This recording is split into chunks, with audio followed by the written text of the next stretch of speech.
సిగ్గుచేటు భావనగా భావిస్తున్నాం. ఏదైతే ఎలక్షన్ సమయంలో మన దగ్గరికి వచ్చి ఓట్లు అడిగిన వారు ఈరోజు ఒక సమస్య వచ్చిందంటే ఆ సమస్యని పరిష్కరించకుండా ఒక రైతుకు ఆత్మీయ బంధువుడిగా మాట్లాడించే పరిస్థితుల్లో కూడా లేరు. ఏదో నామకే వాసుగా ఎమ్మెల్యే గారు కూడా రావడం జరిగింది, రోడ్డు పైన చూడడం పోవడం జరిగింది. ఇప్పుడు మా నారేశ్వర్ గ్రామం, నేను తాజా మాజీ సర్పంచుని, నేను కూడా ఈ ముంపు గ్రామానికి సంబంధించిన వ్యక్తిని, ఒక రైతుని కూడా. మా గ్రామాల నుంచి వస్తూ ఉంటే ఒక్కొక్క పొలాన్ని చూస్తుంటే కళ్ళకు నీళ్లు కారుతున్నాయి. ఏంటంటే 6 కాలం కష్టపడే రైతు ఒక్క సంవత్సరం నష్టపోతే 6 సంవత్సరాలు 7 సంవత్సరాలు నష్టపోవాల్సి వస్తుంది. ఎందుకంటే మనం కష్టపడి పండించే ధాన్యం రైతులు ఏదైనా గిట్టుబాటు ధర కోసం దానికోసం చేస్తూ ఉంటాం. కానీ ఈ వరద నష్టం వల్ల సుమారు 5-6 గ్రామాలు నష్టపోవడం చాలా తీవ్రతను గురి చేస్తున్నది. వెంటనే ఈ ప్రభుత్వం స్పందించి 50,000 రూపాయలు వాళ్ళు అమలు చేయాలా, ప్రతి ఒక్క రైతుకు అందే విధంగా. కనీసం ఇప్పటి వరకు ఒక ప్రభుత్వ అధికారితో ఇంత నష్టం జరిగిందన్న వివరాలు కూడా ఇవ్వకపోవడం చాలా దారుణం ఇది. ఎక్కడెక్కడైతే సోయా రైతులు కానీ వారైతే చాలా ఇబ్బంది పడుతున్నారు. బినోలా నుంచి చూసుకుంటే ఈ ఎంత గ్రౌండ్ వేసుకుంటే ఒక్క పొలం కూడా చేతికొచ్చే పరిస్థితి కాదు కదా, చూడడానికి పరిస్థితి ఉంది. దాంట్లో పోతే ఇంకా మనకి అవసరం అనుకుంటే వేరే రోగాలు, జ్వరాలు కూడా వచ్చే పరిస్థితిలో ఉన్నది. అంటే ప్రభుత్వం ఏం చేస్తుంది, వాళ్ళు ఇళ్ల శాఖలు ఏం బోనస్ ఇప్పటి వరకు ఎవరికి ఎక్కడిచ్చారు? మీరిచ్చే రైతు బీమా ఎక్కడిచ్చారు? మీరిచ్చే ఒక రైతు లేని వారికి, కూలీ లేని కూలికి ఎక్కడిచ్చారు? కౌలు రైతుని ఎక్కడ ఆదుకున్నారు? ఏ కౌలు రైతు కన్నా ఇప్పటి వరకు ఏమైనా వచ్చిందా? ఒక భూమి ఎకరం కూడా భూమి లేని వ్యక్తులకు మనకు సంవత్సరానికి 12,000 రూపాయలు ఇస్తున్నారు. ఒక కూలీనన్నా గుర్తించిరా? ఏ కూలీనన్నా గుర్తించిరా ఇప్పటి వరకు? అంటే సామాన్యంగా సాధారణంగా ఒక వ్యక్తి ఒక 2 ఎకరం కౌలు తీసుకునే వ్యక్తి అయితే ఎంత దారుణానికి ఇబ్బందులు పడుతున్నారంటే రైతాంగం పెద్ద ఎత్తున అవుతాం. ఇది కలెక్టర్ గారి దృష్టిలో కానీ, ఎంఆర్ఏ గారి దృష్టి కానీ, సీఎం గారి దృష్టిలో కూడా ఉంది. రానున్న రోజుల్లో పెద్ద ఎత్తున రైతాంగం కలిసి కలెక్టర్ ముట్టడికి కూడా ఖచ్చితంగా జరుగుతుంది. కాబట్టి తక్షణమే ఈ రైతాంగాన్ని ఆదుకోవాలా. ప్రతి రైతుకు ఎకరానికి 50,000 ఎలాంటి ఇబ్బందులు లేకుండా ఇవ్వాల్సిందిగా ఈ కమిటీ తరఫున, ఈ సమావేశం ఏర్పడిన రైతుల తరఫున వారికి ధన్యవాదాలు తెలియజేస్తున్నాను. మీ సహకారంతో ప్రతి రైతుకు లబ్ధి చేరాలని ఈ రైతన్నలందరికీ చేతులెత్తి దండం పెట్టి నా యొక్క ఈ సమావేశం అవకాశం ఇచ్చిన ప్రతి ఒక్క మిత్రులకు ధన్యవాదాలు తెలియజేస్తున్నా. జై జవాన్ జై కిసాన్. మరి ఈరోజు రైతాంగం అంతా అన్ని గ్రామాలలో మరి మనల్ని ఆదుకునే రాజకీయ నాయకులలో ఏ పార్టీ వాళ్ళు లేరు, ఏ పార్టీ వాళ్ళు కూడా మన దగ్గరికి రారు, దీని మీద పోరాటం చేయరు అని చెప్పేసి మదనపడి మరి ఆయా గ్రామాలలో ఉన్న రైతాంగం అంతా కలిసి స్థానిక నవీపేట మండల రైతు నాయకులందరికీ కూడా మరి ఫోన్లు చేసుకొని మనం అందరం ఏకం కాకపోతే రైతాంగం సమస్యలు ప్రభుత్వం దృష్టికి తీసుకుపోయే నాయకులు, ఇక్కడ ప్రతిపక్షము ఫెయిల్ అయిపోయింది, అధికార పక్షం కూడా ఫెయిల్ అయిపోయింది. మరి అన్నం పెట్టే రైతుకు కష్టం వచ్చినప్పుడు, మరి రాష్ట్రంలో ప్రభుత్వము స్పందించినప్పుడు ప్రతిపక్షాలన్నా కనీసం వచ్చి రైతాంగం వెంబట ఉండి ఎక్కడెక్కడ ఎంత ముంపు గురైందని చెప్పేసి వచ్చి ప్రభుత్వం దృష్టికి తీసుకుపోయే పరిస్థితి ఉంటుంది. నిజామాబాద్ జిల్లాలో చూసుకున్నట్లయితే మరి కామారెడ్డి కాడి నుంచి మరి ఇక్కడ వరకు ముంపు గ్రామాలన్నీ మరి గ్రామాలు మునిగిపోయినాయి, ఇళ్ళు మునిగిపోయినాయి, మరి రైతుల అన్ని పంటలు మునిగిపోయినాయి. మొత్తం పొలాల్లోకి వెళ్తే మురుగు వాసనతో కొట్టుకుపోయే పరిస్థితి ఉంది. మరి ఒక్క నాయకు కూడా చెల్లం లేదు. మరి రాష్ట్రంలో చూసుకున్నట్లయితే రైతులైనా గ్రామాలలో ప్రజలైనా అందరూ కూడా వేడివేడిగా స్థానిక సంస్థల ఎలక్షన్లు ఉన్నాయి, నోటిఫికేషన్ వచ్చిందనగానే మళ్ళా దాంట్లోకి డైవర్ట్ అయ్యే పరిస్థితిలో ఉంటారని చెప్పేసి రోజుకు అంచనా విధంగా ప్రభుత్వం మరి మైండ్ డైవర్ట్ చేసే కార్యక్రమాలు చేస్తూ ఉంది.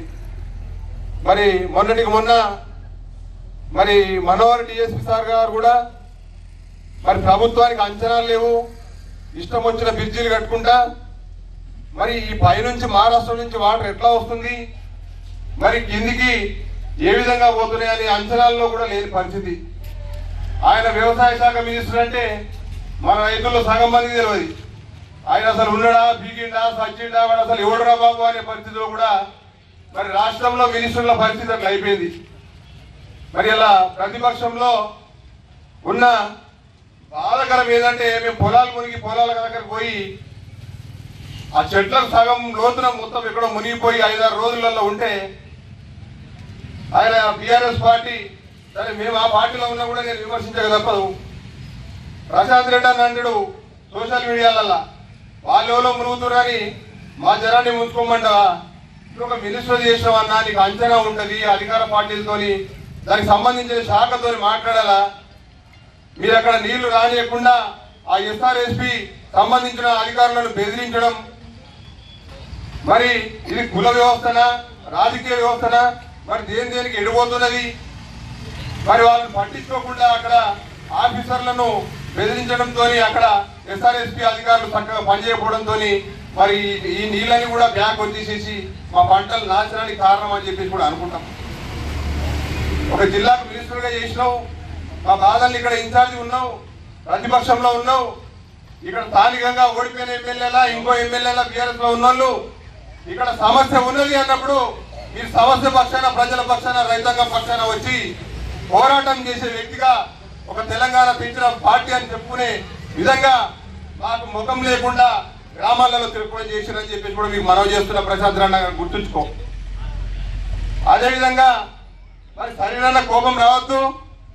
ఇలా కేంద్ర ప్రభుత్వం అంటే రాష్ట్ర ప్రభుత్వం, రాష్ట్ర ప్రభుత్వం అంటే కేంద్ర ప్రభుత్వం అని చెప్పేసి మరి ఇక్కడ రైతాంగం అంతా మునిగిపోయినప్పుడు మరి ఇక్కడ ఉన్న రిపోర్ట్లు మరి వీళ్ళు సేకరించి మరి ఇటువంటి సన్నివేశాలు జరిగినప్పుడు కేంద్రం స్పందించాల్సిన పరిస్థితి ఉంది. కాబట్టి మరి ఇవన్నీ రోజు స్టేట్ ఛానళ్లలో అన్నిట్లో కూడా రావడం జరుగుతూ ఉంది.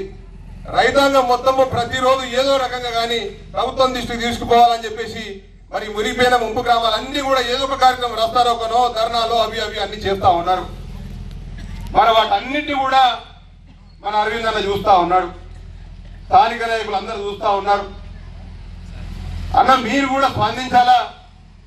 మీరు ఇక్కడ ప్రతిపక్షమే రాష్ట్రంలో, ఈ నవీపేట మండలంలో అందరూ మీకు ఓట్లు వేసిండ్రు. ఏది ఏమనుకున్నా ఏం చేసినా మీరు మాకు ఎంపీ, మీరు కూడా స్పందించట్లేదన్న మా విషయంకి వచ్చేసరికి. దయచేసి ఒక కోళ్ళు 30 ఎకరాలు 15 ఎకరాలు చిన్న చిన్న రైతులు మరి అక్కడ ఇక్కడ అప్పులు తెచ్చుకొని, సొసైటీల్లో అప్పు తెచ్చుకొని, బ్యాంకులలో అప్పు తెచ్చుకొని రకరకాల బాధపడ్డప్పుడు మా బాధలు మీకు తెలుస్తలేవు. మీరు ఏ నాయకులన్నా ఎలక్షన్లప్పుడు ఊర్లలోకి వచ్చి, గ్రామాలలోకి వచ్చి ఓట్లు అడిగి ఓట్లు వేసుకున్న తర్వాత మళ్ళీ 5 సంవత్సరాల దాకా కూడా కనబడతలేరు. అటువంటి పరిస్థితి ఇప్పుడు ఏర్పడతా ఉంది. మరి ప్రతిపక్షంలో ఉన్నప్పుడు మనం అందరం స్థానిక నాయకులను కూడా వాళ్ళ వాళ్ళ పార్టీలకు చెప్పాలా, అరే బాబు రేపు మనం ఊళ్ళలోకి పోతే ఇజ్జత్ పోతుందిరా, మీరు రానురా నాయన వచ్చేసి ప్రజల తరఫున, రైతుల తరఫున ఉండాలని చెప్పేసి కూడా నేను ఈ టెంట్ కింద ఉన్న రకరకాల పార్టీలో ఉన్న నాయకులు ఉన్నారు, రైతులు ఉన్నారు, అందరు కూడా చెప్తున్నా. రాని కొడుకుని మళ్ళా ఎలక్షన్లలో వస్తే ఆ గ్రామంలో కొడుకుని అడుగు కూడా పెట్టనీయద్దు. మనం కష్టాల్లో ఉన్నాం, బాధల్లో ఉన్నాం, పెట్టుబడి అంతా సర్వనాశనం అయిపోయింది, పొలాలు మొత్తం మురిగిపోయినాయి, ఇంకా సగం పొలాలు ఆడనే ఉన్నాయి, పొలాలకు వెళ్తుంటే రోడ్లు మొత్తం కొట్టుకపోయినాయి, బ్రిడ్జిలు పగిలిపోయినాయి. ఇది ఎవరికి పట్టది? ఇక ఇది ఇట్లా ఉంటే మన సుదర్శన్ రెడ్డి అన్న, మన సార్, పెద్ద సార్, నాకు అవకాశం వస్తే నాకు రాష్ట్ర మినిస్టర్ కావాలంటాడు. ఏం చేస్తావు అన్నా నువ్వు? రాష్ట్ర మినిస్టర్ ఉండి ఏం చేస్తావు? ఆడొక society chairman VKC, ఈడొక society chairman VKC రైతుల మీద, వాళ్ళ మీద, వీళ్ళ మీద, ఇవి ఆ రాజకీయాలు మీరు చేసేది. ఇలా రైతాంగం పూర్తిగా నష్టపోయింది. నీకు ఏ గ్రామాలలో, పట్టున్న గ్రామంలో మొత్తం నీ కోట్లేసిన గ్రామాలలోనే మునిగిపోయినాయి రైతులు మొత్తం. మేము డిమాండ్ చేస్తా ఉన్నాం, మీరు రండి, మీతో మేము ఉంటాం, మీకు మినిస్టర్ వచ్చేదాకా కూడా మేము వెనుక ఉండి కొట్టడలు చేస్తాం. మీరు మా రైతాంగాన్ని ఆదుకోండి. మీరు సీఎం గారికి సన్నిహితులు, ఒక రాష్ట్ర ముఖ్యమంత్రి తలుచుకుంటే ఈ మునిగిపోయిన గ్రామాలన్నింటినీ ఆదుకోవడానికి పెద్ద సమయం పట్టదు. మీరు దాని మీద ఖచ్చితంగా స్పందించి నా మండలంలో ఉన్న రైతులకు ఇబ్బంది జరిగింది, నా కాన్స్టిట్యున్సీలో ఉన్న రైతులకు ఇబ్బంది జరిగింది, అది నాకు ఇబ్బంది జరిగినట్టే అని చెప్పేసి 4 సార్లు గెలిపించారు సుదర్శన్ రెడ్డి సార్ మిమ్మల్ని. ఇక్కడ ఎమ్మెల్యేగా ఇక్కడ ప్రజలకు మీరు రుణపడి ఉన్నారు. మీ రాజకీయ జీవితం మొత్తంలో ఓదన్ కాన్స్టిట్యూన్సీలో ఉన్న ప్రజలందరికీ మీరు రుణపడి ఉన్నారని చెప్పేసి మేము సభాముఖంగా చెప్తాన్నాం. ఈ రైతాంగం తరపు నుంచి నేను మాట్లాడుతా ఉన్నా. మీకు ఎందుకు ఇంత నిర్లక్ష్యం అవుతా ఉంది? ఎందుకు మీరు పట్టించుకుంటలేరు? మీరు మాకు ఎమ్మెల్యేగా ఇక్కడ ఉన్న గ్రామాల్లో ఉన్న రైతులందరూ మీకు ఓట్లు వేసిండ్రు. మేము రోడ్ల మీదకి వచ్చి కూర్చున్నాం. ఇలా ఇటువంటి ధర్నాలు అవి పెట్టుకొని మా భక్తులు మొత్తం ఆగపోయిపోయి మా జీవితాలతోని ఆడుకునే విధంగా అన్ని పార్టీలు చేయొద్దు. దయచేసి టిఆర్ఎస్ పార్టీ నుంచి అయినా బీజేపీ పార్టీ నుంచి అయినా రేపటి నుంచి ఖచ్చితంగా స్థానిక ఎమ్మెల్యేకు ఒత్తిడి తీసుకురావాల్సిన పరిస్థితి ఉండాలా. రైతుల్లో కూడా గ్రామాలలో ప్రతి రైతు కూడా మనం ఉందాం. ఇటువంటి ధర్నాలు కార్యక్రమాలు ఇంకా అనేకంగా చెప్పుకోవడానికి మనం చేయడానికి ముందు రోజుల్లో చాలా మట్టుకుంది. రాష్ట్ర ప్రభుత్వంలో మరి ఇన్ని రోజులకు కూడా ఒక యూరియా బస్తా దొరకలేని పరిస్థితి. అన్న ఇంటికి పోదామంటేనేమో ఆయన ఉండడు, ఆ ఇల్లు ముట్టడి ఇచ్చేద్దామంటే. సుదర్శన్ రెడ్డి సాబ్ ఇంటికి పోదామంటే ఆయన ఉండడు. వీళ్ళందరికీ కూడా మనం ఓట్లు వేస్తాం. కానీ వీళ్ళందరూ ఎక్కడ ఉంటారు? హైదరాబాద్ మహానగరంలో ఉంటారు. హైదరాబాద్ మహానగరంలో మాట్లాడితే ఏమంటారంటే, అరే ఆ గ్రామాలలో రైతులకు శరణమే లేదు, మీరెందుకు చెప్తున్నారు మాకని అంటారు. అరే బాబు, మీకు ఓట్లు వేసినాం ఆయన, మా కర్మగాలి ఈ మూడు పార్టీలకు మనిషికోసారి ఓట్లు వేసుకుంటూనే వస్తున్నాం. మీకు సీరియల్ గా ఓట్లు వేస్తున్నాం, సీరియల్ గా గెలిపిస్తున్నాం. మీరు ఇప్పటికైనా స్పందించండి. నేను అరవింద్ అన్న కోరుతా ఉన్నా, సుదర్శన్ రెడ్డి అన్న కోరుతా ఉన్నా, సార్ గారికి కోరుతా ఉన్నా, షకీల్ అన్న కూడా కోరుతా ఉన్నా. నిన్ను కూడా 2 సార్లు గెలిపించిండ్రు. నీ కార్యకర్తలందరితో రైతుల పక్షాన రోడ్ల మీదకి రా, ఎట్లా స్పందించాడో సుదర్శన్ రెడ్డి సార్ చూద్దాం అని చెప్పేసి కూడా మేము అడుగుతా ఉన్నాం. రైతుల పక్షాన ఉండి పోరాడే నాయకులందరికీ కూడా మరి ముందు ఇవాళ ఈ ధర్నాతోని మొదలైంది ఇక్కడ నవిపేటలో. మరి నవిపేట హెడ్ క్వార్టర్లో కూడా దీక్షలకు కూర్చుందాం, ఉందాం, 10 రోజులు కూర్చుందాం. సత్యం ఎట్లని అక్కడ 4-5 నెలలు పొలాల్లో తెచ్చినాం, అవి గంగలో పోయినాయి. కాబట్టి కనీసం మీరు కూడా గ్రామాలలోకి వెళ్ళి వచ్చేటప్పుడు నేను వస్తున్నా అంటే నాయనకు ఒక 10 మంది రైతులను తీసుకొచ్చేటట్టు ఉండాలా. అందరు ఆర్థికంగా ఉండరు, బలంగా ఉండరు.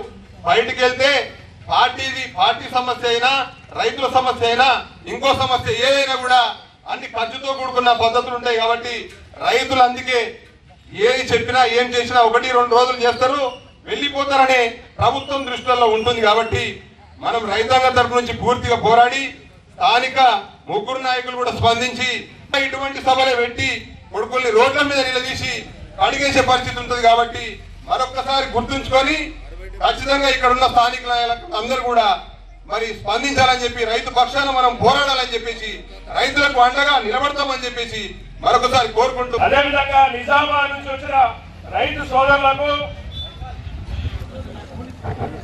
అదేవిధంగా మా అమ్మలకు, చూడు అమ్మ రోడ్డు మీదకి వచ్చిందంటే తను ఎంత కడుపు బాధైందో మీరు ఒక్కసారి అర్థం చేసుకోవాలి. అదేవిధంగా ప్రెస్ సోదరులకు అందరికి కూడా, అటు పోలీస్ సోదరులకు కూడా, ఎందుకంటే అయితే రైతు బిడ్డలు ఉన్నారు కాబట్టి అందరికి కూడా నమస్కారం తెలియజేసుకుంటూ, గత 10 రోజుల కింద మేము పోరాటం చేసినాం. అప్పుడు కోశంపాడ్ ఏరియా 9 గ్రామాలు కూడా నిన్న మునిగిపోయినాయి పొలాలు. ఎక్కడ చూసినా పొలం మునిగిపోయి రోజున వేస్తా ఉన్నారు. ఒక రైతు అయితే 5 ఎకరాలు నాటుకున్నాడు. వాడు అక్కడ పిల్లలు, అదే భార్య, తను వచ్చి ఏడవడం జరిగింది. పుస్తకాన్ని అక్కడ పెట్టుబడి పెట్టాడు. దానికి కారణం కేవలం ప్రభుత్వ అధికారులు. ఎందుకంటే ఎందుకు చెప్పబోతున్నా అంటే గత 50 సంవత్సరాల నుంచి కూడా ఎప్పుడు కూడా పట్ట భూములు మునిగిపోలేదు. గతం 83-84 వరదలు వచ్చినప్పుడు కూడా ఇక్కడ పంట పండింది. కోశంపాడ్ అక్కడ 42 గేట్లు ఎత్తివేశారు. కానీ ఈ రోజు చూస్తే మరి ఎందుకు ఎత్తివేయలేదు? ఇక్కడ 1,30,000 క్యూసెక్ వాటర్ వస్తే కింద 30,000 వాటర్ వదిలిపెట్టిండ్రు. దాన్ని చేయబట్టి అధికారులు మేము డిమాండ్ చేస్తా ఉన్నాం. ఎందుకు మీరు అలా చేసిండ్రు? మీరు మంత్రులకు భయపడ్డారా? ప్రభుత్వానికి భయపడ్డారా? రైతులకు కళ్ళు కలవలేదా? ఈ భూములు కలవలేదా? ఇక నౌకర్ భూములు కలవలేదా? కింద ఉన్న ఖమ్మం పోవడానికి అక్కడ మునిగిపోతాయట. అక్కడ మంత్రులు తుమ్మనాయేశ్వర ఆర్డర్ ఇచ్చి ఇక్కడ మాకు కూడా మరి నీళ్లు ఆపడానికి సంఘటన మాకు తెలిసింది. ఎందుకంటే రైతులకి మునిగిపోయే కారణం అంటే ముఖ్యంగా ఆ ఉద్దేశం చేయబట్టే ఈ రోజు మొత్తం మరి దాదాపుగా ఒక 8,000 ఎకరాలు సుమారుగా బోధన నియోజకవర్గం మొత్తం కూడా 8,000 ఎకరాలు మునిగిపోయినాయి. ఈ రకంగా మేము చూస్తా ఉంటే వాసన వేస్తా ఉన్నది, అక్కడ పాములు తిరుగుతా ఉన్నాయి అన్నట్టు నాలుగు అన్నట్టు మొత్తం ఇష్కలు పెట్టినాయి, కంప పెట్టినాయి. మరి ఇప్పుడు నష్టపరిహారం 50,000 అయినా మరి అది మరి డెవలప్ చేయడానికి ఒక 40,000 రూపాయలు ఖర్చు వస్తుంది. ఈ రోజు మోటార్లు పోయినాయి, పైపులు పోయినాయి, మరి తర్వాత వైర్లు పోయినాయి, ఇవన్నీ పోయినాయి. కానీ మరి ఇవాళ మరి మా సురేంద్ర రెడ్డి గారు గౌరవనీయుల మా బోధన శాసనసభ్యులు మరి పెద్దలు మరి ఇక్కడ ఉన్నారు, ఒక్కసారి కూడా మునిగిపోయినాయి. ఏమైంది? అధికారులకు అంచనా వేసి కలెక్టర్ దగ్గరికి ఇక్కడికి వచ్చినట్టయితే ఒక్కసారి కూడా ఈ రోజు నెల రోజులైంది, ఏ రోజు కూడా వచ్చిన దాఖలు లేవు. మరి ఈ రోజు సురేంద్ర రెడ్డి గారికి మేము కొడతా ఉన్నాం. ఇక్కడ అందరం కూడా అయ్యా నువ్వు రైతు బిడ్డ అంటావు, రైతే రాజు అంటావు, మరి రేవంత్ రెడ్డి గారి చుట్టము దగ్గర నీకు ఏది కావాలన్నా మంత్రి కావాలన్నా మంత్రికి అయితే మేము అందరం వస్తాం, నీకు మంత్రి ఇప్పిస్తాం. తప్పకుండా మేము మంత్రి రావాలనుకుంటాం, కోరుతా ఉన్నాం, తప్పకుండా మీకు మంత్రి ఇప్పిస్తాం. కానీ మా ఈ రైతులు 9 గ్రామాలు బోధన నియోజకవర్గం ఉన్న మొత్తం గ్రామాలు మీరు ఏం పాపం చేసేదని చెప్పేసి మీరు ఒక్కసారి కూడా పలకడడానికి రావట్లేదు.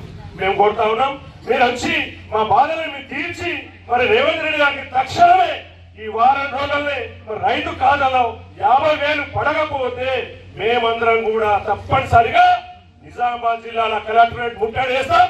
మేమందరం కూడా అన్ని పార్టీలు ఏకమై నిన్ను పొందబెట్టడానికి ప్రయత్నం చేస్తామని చెప్పి సందర్భంగా తెలియజేస్తా ఉన్నాను. ఎందుకంటే ఖచ్చితంగా రైతులేదే రాజ్యం, రైతుల రాజ్యం. కాబట్టి మీరు ఎప్పుడైనా గుర్తుంచుకున్నారా? మరి రైతు ఎంత బాధపడితే మరి అన్నం వస్తుంది, మరి ధాన్యం పడుతుంది. మీరు ఒక్కసారి గ్రహించారా? రైతులకు మీరు న్యాయం చేయాలని పోయి ఇంకా అన్యాయంగా వాళ్ళకు ఇంకా దబాయించి మరి ఎక్కడ పోయినాయా నీ పొలం అని చెప్పేసి ఆఫీసర్లకు అరే ఏదైనా 10 ఎకరాలు ఎక్కడ పోయినా 10 ఎకరాలు వచ్చి కన్నాలు చూడు, నువ్వు అధికారులను పంపియు, కలెక్టర్ గారిని పంపియండి, పో, ఆ డబ్బులు సరిపోవు. కానీ రైతులు మరి ఆశ ఉండదు కాబట్టి మరి మాకు 50,000 అయితే సరిపోయి 50,000 కావాలని కోరుతా ఉన్నాం. తప్పనిసరిగా మరి ఈ రోజు ఇంత పెద్ద రైతులందరూ ఇక్కడ ధర్నా చేయడానికి కారణం మరి ఇక్కడ రైతులు డబ్బులు మరి ఇప్పించినట్టు ఇవ్వాలని చెప్పేసి ప్రభుత్వాన్ని మరి డిమాండ్ కొడతా ఉన్నాం. మరి ఇదే విధంగా ఇదే మరి 10 రోజులలో మనకు నిర్ణయం చేయకపోతే ఖచ్చితంగా మనం అందరం కూడా ఇదే అంశ గ్రామం నుంచి మరి పాదయాత్రలుగా నవపేట మండలం దాకా పోయి నవపేట మెమోరం నుంచి కలెక్టర్ దగ్గర ధర్నా చేస్తామని చెప్పి సందర్భంగా మేమందరం రైతు పక్షాలు మేము ఉంటామని చెప్పి సందర్భంగా తెలియకుండా ఉంటే మీరు పట్టించుకోకపోవడం అనేది కూడా దారుణమైనటువంటి చర్య అని కూడా వాళ్ళ ఈ ప్రభుత్వాన్ని పరిగణిస్తున్నాం. అందుకే ఇక్కడ ఉన్నటువంటి కేంద్ర ప్రభుత్వ నాయకులు కావచ్చు, మరి రాష్ట్ర ప్రభుత్వ నాయకులు కావచ్చు, పైన ఉన్నటువంటి నాయకత్వానికి తెలియజేయండి, ఇక్కడ ఉన్నటువంటి రైతాంగ ఆవేదనని తెలియజేయండి. ఎందుకంటే రోజు మదన పడుతున్నటువంటి రైతులు వాళ్ళ కొన్ని దగ్గర మనోధైర్యంతో వాళ్ళ ఆత్మహత్యలు చేసుకునే పరిస్థితి చూస్తా ఉన్నాం. అందుకే ఇవాళ ఈ రైతాంగాన్ని కాపాడాలంటే ఖచ్చితంగా పంట నష్టం అనేది కారగట్టిగా ఈ రకంగా ఇస్తున్నాం అనేది ఇవాళ ఈ రాష్ట్ర ప్రభుత్వం కానీ కేబినెట్ తో తీర్మానం చేసి ఖచ్చితంగా ఈ నష్టపోయిన రైతాంగానికి కూడా ఆదుకోవాలనే డిమాండ్ మనం చేస్తున్నటువంటి పరిస్థితిలో ఖచ్చితంగా 50,000 రూపాయలు ఎకరానికి ఇవ్వాలని ఈ సందర్భంగా డిమాండ్ చేస్తూ మరి అదేవిధంగా ఈ మనోవేదంతో ఉన్నటువంటి రైతాంగానికి ఇక్కడ ఉన్నటువంటి బాధ్యత ఉన్నటువంటి శాసనసభ్యులతో పాటు ఈ జిల్లా యంత్రాంగం అంతా కూడా పూర్తి స్థాయిలో మద్దతుకి ధైర్యం చెప్పాలని ఈ సందర్భంగా డిమాండ్ చేస్తూ మరి ఈ అవకాశం ఇచ్చినటువంటి రైతు సోదరులకు మరొకసారి ధన్యవాదాలు తెలుపుతూ 90,000 రూపాయలు చొప్పున ప్రకటిస్తామని ఆ ప్రభుత్వాలు నిర్ణయానికి వచ్చినాయి. ఇప్పుడు మన ప్రభుత్వం కేంద్ర రాష్ట్ర ప్రభుత్వాలు తలుచుకుంటే నిమిషాల మీద పని ఈ అధికారాలు రెవెన్యూకు జిల్లా కలెక్టర్ కు స్వయం ప్రతిపత్తి ఉన్నది కనుక ఆయన దగ్గర జాతీయ విపత్తుల పట్టు అని ఉంటుంది. అతను సార్ రాస్తే సార్కు జాతి వస్తే ఈ 1000 ఎకరాల కొన్ని 100 కోట్లు విడుదల చేసే అధికారం ఉంది. పరిపాలన యంత్రాంగం స్పందించి ప్రజాప్రతినిధులు స్పందించినప్పుడే మన రైతుల యొక్క కళ నెరవేరుతుంది. దానికి మనము కంకణబద్ధులమై ప్రయత్నం చేస్తే ప్రతి రైతు అందరూ నాకెందుకు నీకెందుకు అని నిర్వీర్యం చేస్తే ఏది సాధ్యం కాదు. కనుక మనమందరం ఐక్యతలో ఉండి మన కన్నీటి బాష్పాల దేవుడైన కరుణిస్తారు. మరి పాలకులు కూడా వారి మనసు వెన్నై మా యొక్క ఆకాంక్షను నెరవేర్చి 50,000 కాదు 70,000 రూపాయలు ఇసుక మెట్టలు తీయడానికి కూడా ఒక ఎకరానికి 10,000 రూపాయలు 15,000 రూపాయలు అయితే పంట నష్టంతో పాటు 50,000 అది 20,000 70,000 రూపాయలు చెల్లించినట్టయితే మా ఎంచ అల్జాపూర్ నాగేశ్వర్ నిజాంపూర్ నందిగామ రతనాల వీళ్ళ కొండ కోణంలో వెలిసిన మా గ్రామం నందిగామ ఇప్పుడు కరువు సీమలలో కొట్లాడి మిట్లాడుతున్నాం. రేపు కరువుదారులు కూడా కావచ్చు. అటువంటి సమస్య రాకుండా మమ్మల్ని అందరినీ కన్నురెప్పలాగా ఆదుకోవాలని వేడుకుంటున్నాం ప్రభుత్వాన్ని. ఈ అవకాశం ఇచ్చిన మా రైతు సోదరులందరికీ నమస్కారాలు. 50,000 అది కొసనరిపే. ఎందుకంటే దాదాపు ఆ రైతు ఎకరం పండిస్తే లక్షన్నర రూపాయలు ఖర్చు మాను కనీసం 60-70 రూపాయలు బిల్లు తనకు అవుతుండే. కానీ వాళ్ళు నీళ్ళలో మొత్తం మునిగిపోవడం వల్ల రైతు వాళ్ళ ఆశలు వదులుకున్నాడు. అదే ఈ ప్రభుత్వాలు ఎందుకు స్పందించట్లేదు? ఈ ప్రాంతం ఎమ్మెల్యే సూర్యరెడ్డి గారు కూడా ఎందుకు స్పందిస్తలేరు? మీరు పర్యటనలు చేసి మునిగినప్పుడు వచ్చి చూసిపోవడం కాదు, రైతులకు నష్టపరాన్ని కేటాయించినప్పుడు రైతులకు వాళ్ళ డిమాండ్ అని నెరవేర్చినాడు మిమ్మల్ని ఆదరిస్తారు. లేకపోతే రాబోయే రోజుల్లో మిమ్మల్ని గ్రామాల్లో కూడా తిరగనియరు. స్థానిక సంస్థ ఎన్నికల్లో మిమ్మల్ని పొందబెట్టాలని చెప్పేసి కూడా ఈ సందర్భంగా తెలియజేస్తున్నాం. రైతులు కొంచెం కోరికలు ఎక్కడ కోరట్లేదు. మేము నిన్న నష్టపరిహారాన్ని ఇవ్వమంటున్నాం. ఇష్టం పెట్టబెట్టిన భూములలో కనీసం 75,000 రూపాయలు ఖర్చులు అవుతాయి. ఆ ఖర్చులు ఇవ్వని చెప్పి జరుగుతున్నాం. కాబట్టి మీ ఆస్తులు అడగలేదు, మీ అంతస్తులు అడగలేదు, మీ దోస్తులు మీకున్న విధానం అడగలేదు. మేము నిండా మునిగినమయ్యా. మా కన్నీళ్లు ఏడై పారింది, గోదావరిలో కలిసింది. కాబట్టి మా కన్నీని తూర్చండి, మమ్మల్ని ఆదుకోండి అని చెప్పేసి మీరు డిమాండ్ చేస్తున్నారు. న్యాయమైన డిమాండ్. ఈ న్యాయమైన డిమాండ్ పూర్తిగా మద్దతు తెలియజేయడానికి నిజామాబాద్ నుండి వ్యవసాయ కార్మిక సంఘంగా ఇక్కడికి వచ్చాం. అందుకని పూర్తిగా రైతులకు మద్దతు తెలియజేస్తున్నాం.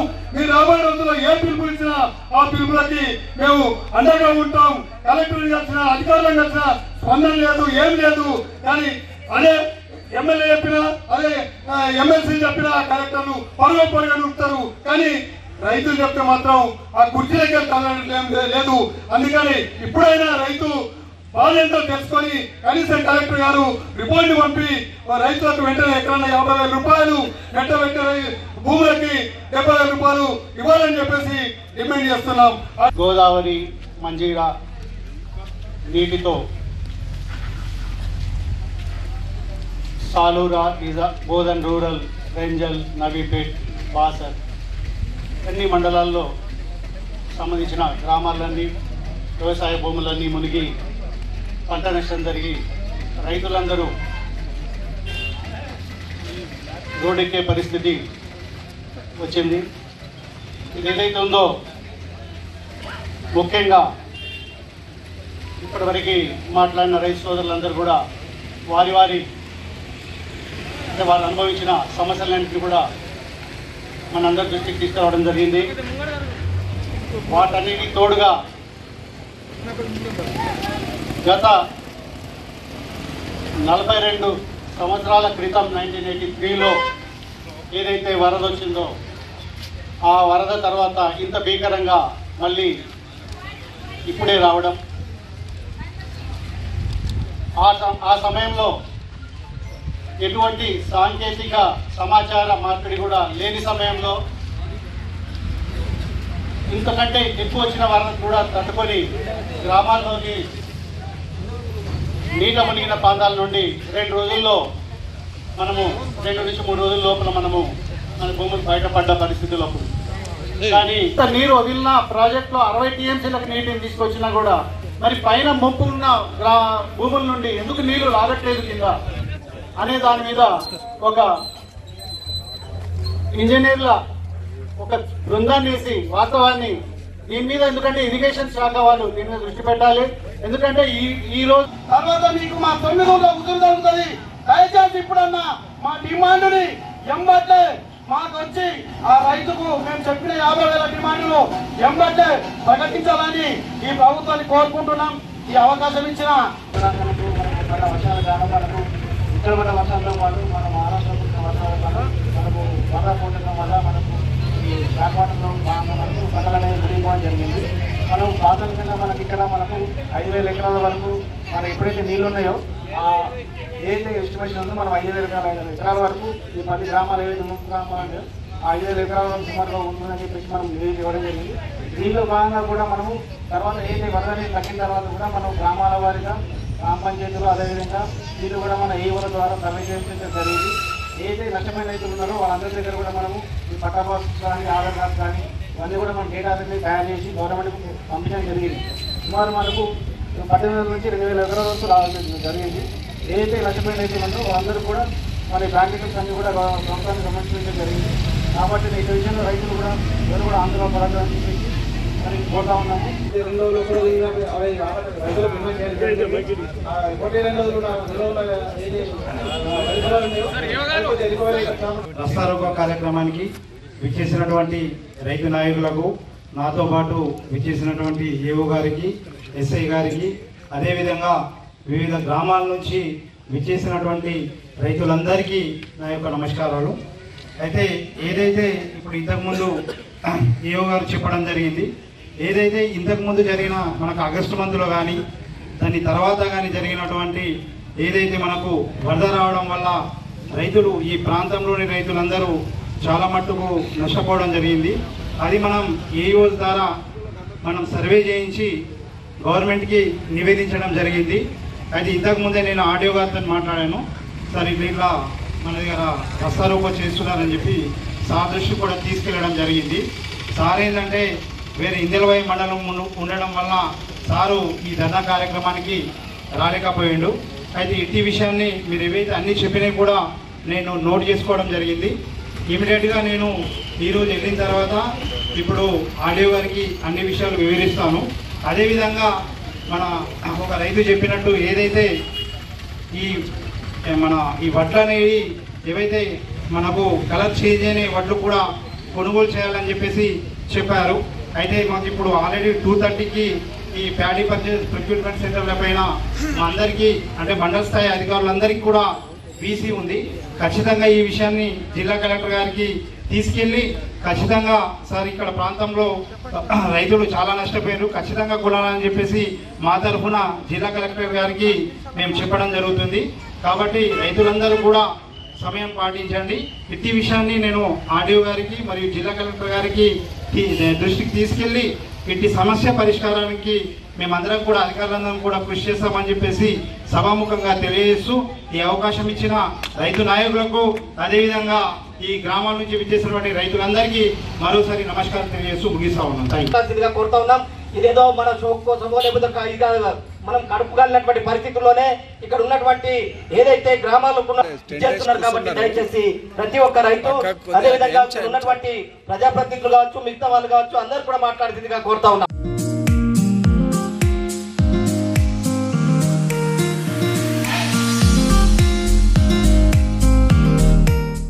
పంట నష్ట పరిహారం 50,000 రూపాయలు, పంట నష్ట పరిహారం 50,000 రూపాయలు. గోదావరి వరదల వల్ల నష్టపోయిన రైతులకు ప్రభుత్వం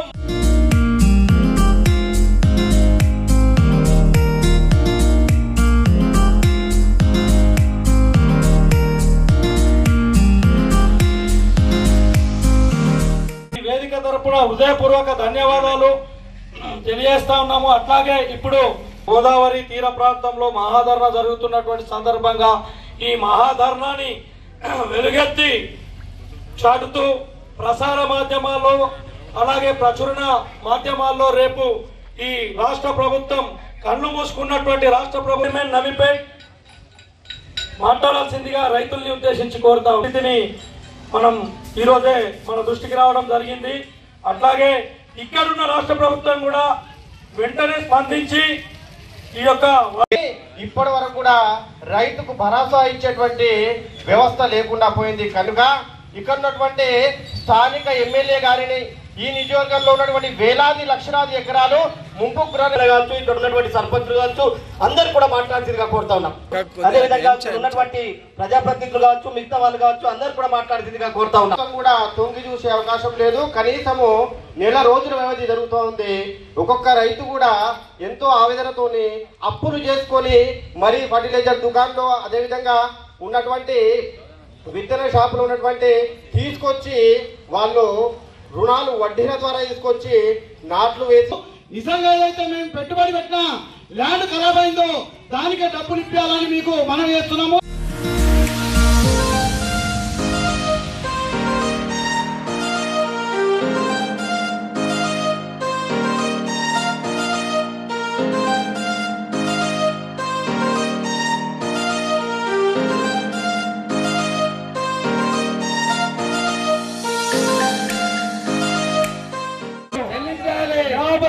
రూపాయలను చెల్లించాలి.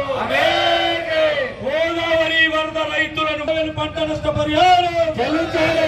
రైతులను సర్కారు వెంటనే ఆదుకోవాలి. రైతులు రాజ్యం లేదు, రాజ్యం లేదు, రాజ్యం లేదు. 50,000 రూపాయలను నష్టపోయిన రైతులకు ఎకరానికి 50,000 రూపాయలను రాజ్యం లేదు.